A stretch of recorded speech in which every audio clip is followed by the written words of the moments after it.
হরে কৃষ্ণ, রাধে রাধে। কেমন আছেন সবাই?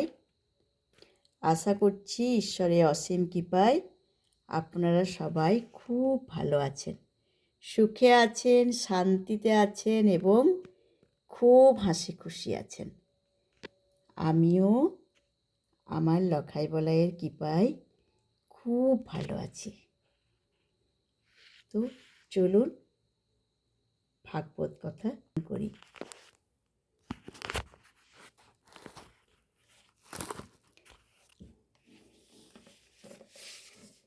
ভাগবতের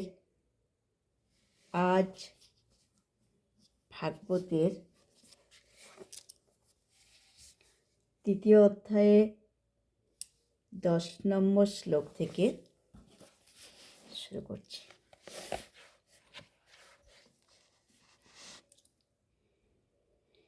প্রজাপতি সৃষ্টি করি যজ্ঞের সাধন, উপদেশ করেছিল শুনে প্রজাগণ।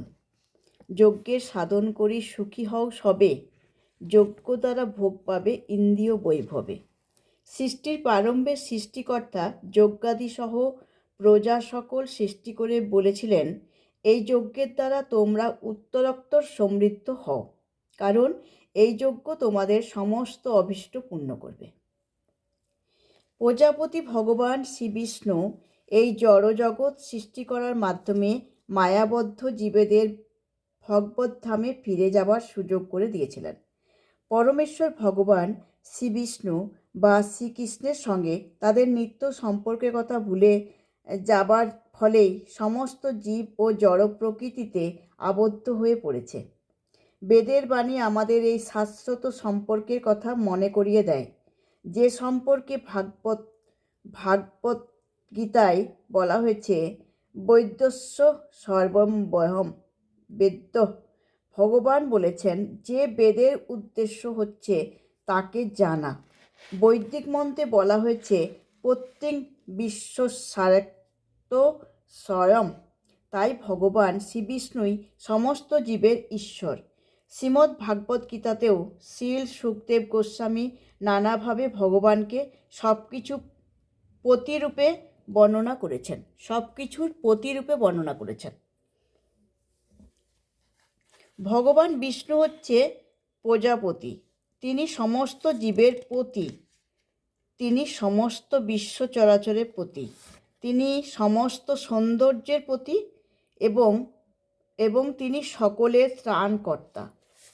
তিনি এই জড়জগৎ সৃষ্টি করেছেন বদ্ধ জীবকে যজ্ঞ অনুষ্ঠান করে তার প্রীতিবিধানের সুযোগ প্রদান করার জন্য, যার ফলে তারা এই জড়জগতের নিরুদ্বিগ্নভাবে সুখে ও শান্তিতে বসবাস করতে পারে এবং তারপর বর্তমান জড় দেহ ত্যাগ করার পর তারা যেন ভগবানের অপ্রাকৃত লোকে প্রবেশ করতে পারে।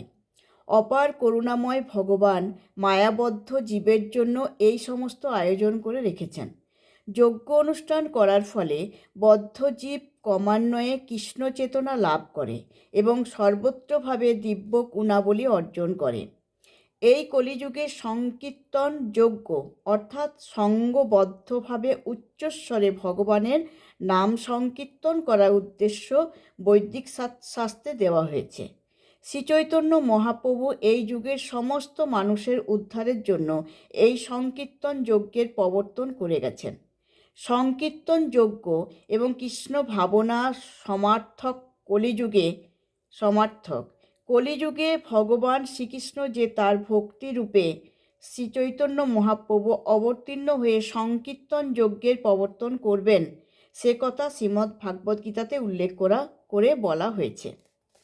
এই কলিযুগে যথেষ্ট বুদ্ধিমত্তা সম্পন্ন মনীষীরা সংকীর্তন যজ্ঞের দ্বারা পার্শ্বযুক্ত ভগবানের আরাধনা করবেন। বৈদিক শাস্ত্রে আর যে সমস্ত যাগযজ্ঞের কথা বলা হয়েছে সেগুলি অনুষ্ঠান করা এই কলিযুগে সহজ নয়, কিন্তু সংকীর্তন যজ্ঞ এত সহজ ও উচ্চস্বরে যে সকল অনায়াসে যে কেউ এই যজ্ঞ অনুষ্ঠান করতে পারে এবং ভাগবত গীতাতেও তা প্রতিপন্ন হয়েছে। অধিকারী দেবগণ যজ্ঞের প্রভাবে। যজ্ঞে অনুষ্ঠান দেখি সবে প্রীত হবে। পরস্পর প্রীতিভাব হলে সম্পাদন, ভোগের সামগ্রী সেও নহে অনটন। তোমাদের যজ্ঞ অনুষ্ঠানে প্রীত হয়ে দেবতারা তোমাদেরও প্রীতি সাধন করবেন। এভাবেই পারস্পরিক প্রীতিবিধান করার মাধ্যমে তোমরা পরম মঙ্গল লাভ করবে। দেবতারা জড়জাগতিক বিষয়সমূহের জন্য শক্তিপ্রাপ্ত প্রশাসক। প্রতিটি জীবের জীবন ধারণের জন্য বায়ু, জল, আলো ও অন্যান্য প্রয়োজনীয় বিষয় সরবরাহের দায়িত্ব ন্যস্ত হয়েছে বিভিন্ন দেবদেবীর উপর, যারা পরমেশ্বর ভগবানের শ্রী অঙ্গের বিভিন্ন অংশে স্থিত অসংখ্য সহযোগী রূপে। এই সমস্ত দেবতাদের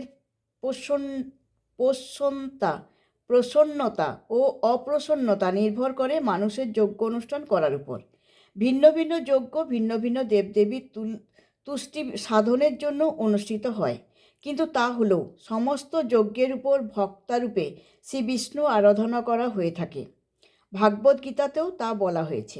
শ্রীকৃষ্ণ স্বয়ং সমস্ত যজ্ঞের ভক্তা, ভক্তারং যজ্ঞ তপস্যারাম। তাই যজ্ঞপতির চরম তুষ্টি সাধন করাই সমস্ত যজ্ঞের প্রধান উদ্দেশ্য। এই সমস্ত যজ্ঞগুলি যখন সুচারুরূপে অনুষ্ঠিত হয়, তখন বিভিন্ন বিভাগীয় প্রধান দেবদেবীরা স্বভাবত সন্তুষ্ট হন এবং তখন আর প্রাকৃতিক সম্পদের কোনো অভাব থাকে না। হরি বল, হরি বল, হরি বল। হরে কৃষ্ণ কৃষ্ণ কৃষ্ণ হরে হরে, হরে রাম রাম রাম হরে হরে। হরি বল, হরি বল, হরি বল। হরে কৃষ্ণ কৃষ্ণ কৃষ্ণ হরে হরে, হরে রাম রাম রাম হরে হরে। হরি বল, হরি বল।